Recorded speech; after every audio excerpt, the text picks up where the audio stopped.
Hello everyone, it's Professor Reiko here again, continuing on with our videos on inventory cost flow methods. So the last video we kind of went through and defined the four main ones, and then really there's three that we're going to focus on. Another thing that we talked about in the prior video was that there's a difference between the periodic and perpetual inventory systems when it comes to doing this. Perpetual is a little bit harder, so we'll do it in the next video. We'll start with periodic. So remember, periodic, we just do our inventory one time per period, right? So it's a little bit easier. We just have to do this at once instead of updating it every time. So we're going to start with periodic, and then what we're going to do is take these exact same numbers and do them in a perpetual inventory system in the next video. So you'll have an example of both using the same numbers, which hopefully will be helpful. All right, so whenever I'm starting this, I just kind of like to look through and kind of get a feel for what I'm dealing with here. And so if you look up at the top here, we'd see that on June 1st, we have 600 units available. So notice the 600 is the units, and then we multiply it times the 820, that's dollar, to get the total dollar value of those 600 units. All right, now look, this on June 1st, that is my beginning inventory. All right, and then starting here on June 3rd, these are all my purchases down through here, and then this is my goods available for sale. All right, so remember that formula I said is pretty handy to keep in mind is from the first video and actually the last video we had in there. Beginning inventory plus purchases gives me goods available for sale. All right, so this is the units available for sale, and then that's obviously the dollar value of the units of the goods available for sale. All right, so we need those numbers because that's what what we're doing through the rest of this problem is going to say, all right, of these two numbers right here, the 4220 and the 346051, how much of it is in ending inventory and how much is it in cost of goods sold? Because I'll always come back to these two numbers as kind of like my check figures to make sure I've accounted for everything. So I'm trying to account for all the goods available. And then how do we do that? Well, we say 3460 of them are sold. SOLD, sorry, it's a little sloppy, which means, so the ending inventory, so remember, of the 4220 available, they're either sold or they're still sitting there in ending inventory. So the 3460 from the 4220 gives me 760 units in ending inventory. So what I'm going to do, so each time my cost of goods sold will be the 3460, my ending inventory will be the 760, and I'm going to apply some sort of dollar value to those to figure out what the dollar value of cost of goods sold and ending inventory is. All right, so that's the whole point of this. All right, so I kind of like to do this first, all right, and then I know what the kind of my main numbers that I'm dealing with. All right, so let's get going with average cost. So if you remember average cost, we start with the dollar value of goods available for sale divided by the units of goods available for sale. And just something to point out, this row right here, usually you're going to have to do that math yourself. I put that in there. I added that up. And sometimes even this column right here, you might have to do yourself. I put it in here just to speed things up for us, but be prepared to have to kind of do those subtotals yourself. All right, so so what I'm doing here is I'm taking the 34,651, and I'm dividing it by the 4,220 units, and that means I'm going to get $8.21 per unit. Now I rounded that a little bit, but that's fine. All right, so now what we do, we take that weighted average cost, $8.21, and multiply it times the units that are sold and the units that are in ending inventory. All right, so my ending inventory is 760 units times the $8.21 per unit. So that gives me 6,240. All right, for the cost of goods sold, I'm taking the 3,460 units that were sold times the $8.21 per unit, and that works out to be 28,411. All right, now look, right here, we accounted for all 4,220 units, and right here, we accounted for all the dollar values of the goods available for sale. So I always kind of do that check just to make sure I've accounted everything. Because remember, of the stuff that's available for sale, it has to be either sold or in ending inventory, all right, when we're doing these problems.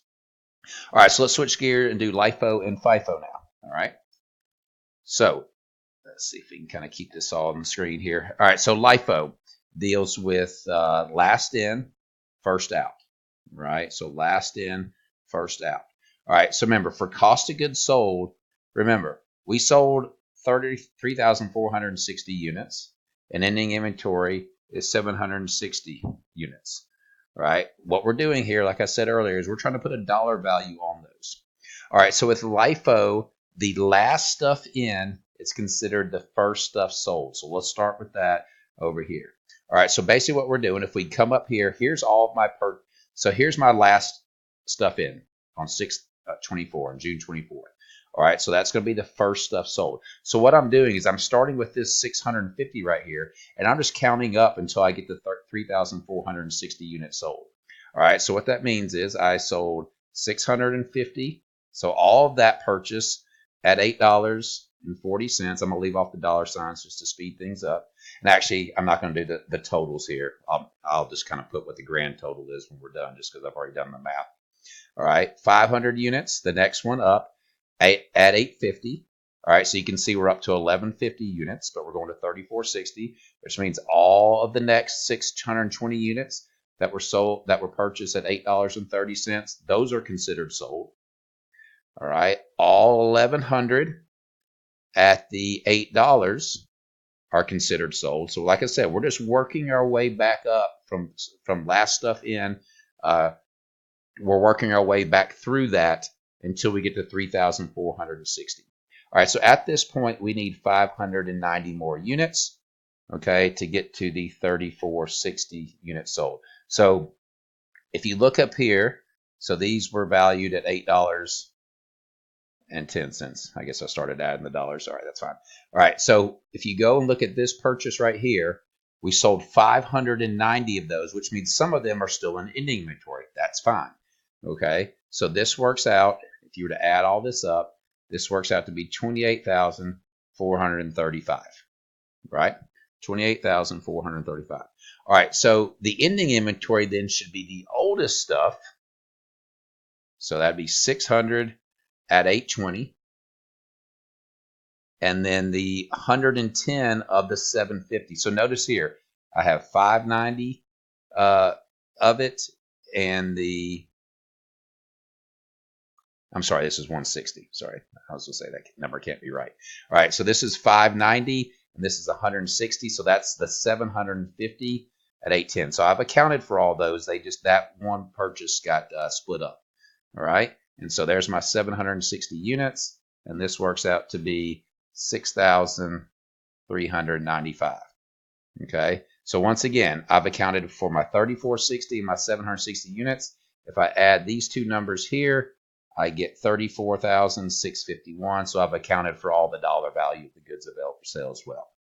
All right, so LIFO, you start with it. You could start with ending inventory and just start at the beginning and count till you get 760. However you do it, it's fine.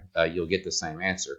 I typically start with cost of goods sold because, if you think about the definition, LIFO is the last stuff in, is the first stuff sold, right? So that's what I do. I start with the most recent purchases and work my way back till I get to those number of units, and then everything else has to be what's left over in ending inventory. All right, now with FIFO, we're going to flip that. Okay, so it's going to get a little bit hard to see, and I'll keep scrolling back and forth. But we're going to start with the 600. The 600 on June 1st will be the first thing considered sold. So we'll still count up to the 3,460. We're just going to go about it a different way. All right, so let me scroll down here. All right, so we're still selling, 3,460 units. And we're still going to have 760 units in ending inventory. It's just a different way to account for it. All right, so the first stuff in, so that beginning inventory, the 600 at the 820, that's considered sold. All right, so this 750 at 810. So remember, in the last example, that 750 is what got split. Okay, but now it's some of the first stuff sold. All right, all 1100 at the $8 is considered sold. All 620 at the $8.30 is considered sold. And at this point, we need 390 more from the $8.50 purchase is considered sold. All right, so there's my 3,460 units. The sum of all those netted together or added together would be 28,256. Okay, so now let's do ending inventory. So ending inventory would be the most recent stuff. So there's 650 units at 840, and the remaining 110 of the 390. So if you look back up here, let's go back up to this $8.50 purchase. All right, so this one right here, there's 500 units. That's where the split came on FIFO. All right, so we're counting for 390 of them, 390 of them right here, and the other 110 right there. All right, so that's at 850. All right, so there's our 760 units, and then this works out to be 6,395. Okay, and actually, I apologize. Let me go back and correct this. Some of you might have thought I was crazy when I was doing this. I pulled the wrong number here. This was actually 6,216. Okay, so sorry about that. Some of you probably thought I've lost my mind, but that one, I put the wrong number up there. I apologize for that. So this one's 6,395, and that's 6,216. And then when we add those together, we get the 34,651. So everything is accounted for once again in this problem. All right, so this is, like I said, now the hard thing come test time, if you do enough of these, you get pretty comfortable with them, but you really just need to pay attention. Am I doing perpetual or periodic? So remember, periodic inventory, you just do your inventory once a period. So it's easy. So we can take, if we look at this, we can assume it's all happening, and at the end, we're just going to figure it out. All right, now on the next one, when we do perpetual, you'll see the problem is going to be much longer because we're going to have to keep updating it every time. So it gets much more involved. All right, so it's always important to start with the periodic, get comfortable with that, and then let's switch to perpetual and start adding things in when it gets a little bit more confusing. All right, so you can see this video is 12 minutes or so. The next one's going to be even longer because we're going to have to do it's going to take a little bit longer to work through the problem doing all three of these. All right, so the next video, we're going to use these exact same numbers, but we're going to switch to the periodic inventory system, and that way you'll have a good example of both before we start moving into some of the special issues that affect LIFO that we'll get to in later videos. All right, so hopefully you enjoy this. Please subscribe to the channel. It does help me out. Please share this with your friends. But hopefully this helps you and gives you just another example in addition to the ones your professors are working in class for you. All right, I'll see you guys next time. Thanks.